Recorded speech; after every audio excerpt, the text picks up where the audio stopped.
Budak tu nampak bijak. Aduh gila. Apa dah tubik bijak ni?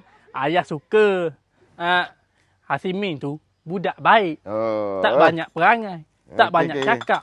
Okey Maulana. Boleh dah. Okay, ready. 3, 2, 1 and action. Kenapa ayah suka Hasimin? Budak tu tak banyak perangai. Budak tu.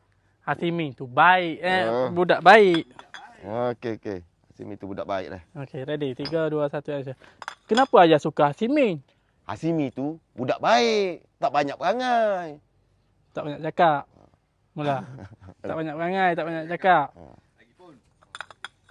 Kenapa ayah suka Hasimin? Hasimi tu budak baik. Tak banyak perangai. Budak... 3, 2, 1 action. Kenapa ayah suka Hasimin?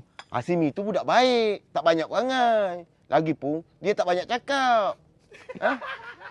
Hasimin tu budak baik. Budak baik. Tak banyak perangai, tak banyak cakap. Lagipun ayah suka budak pakai cermin mata.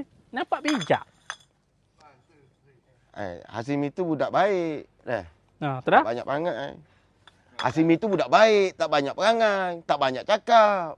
Lagipun ayah suka pakai budak ayah suka budak pakai cermin mata ni. Kenapa ayah suka Hasimin? Hasimi tu budak baik, tak banyak perangai, tak banyak cakap. Lagipun ayah suka budak pakai cermin mata ni. Hasimi tu budak baik. Kita tanya tu. Relax. Santai. 3, 2, 1 action. Kenapa ayah suka Hasimin?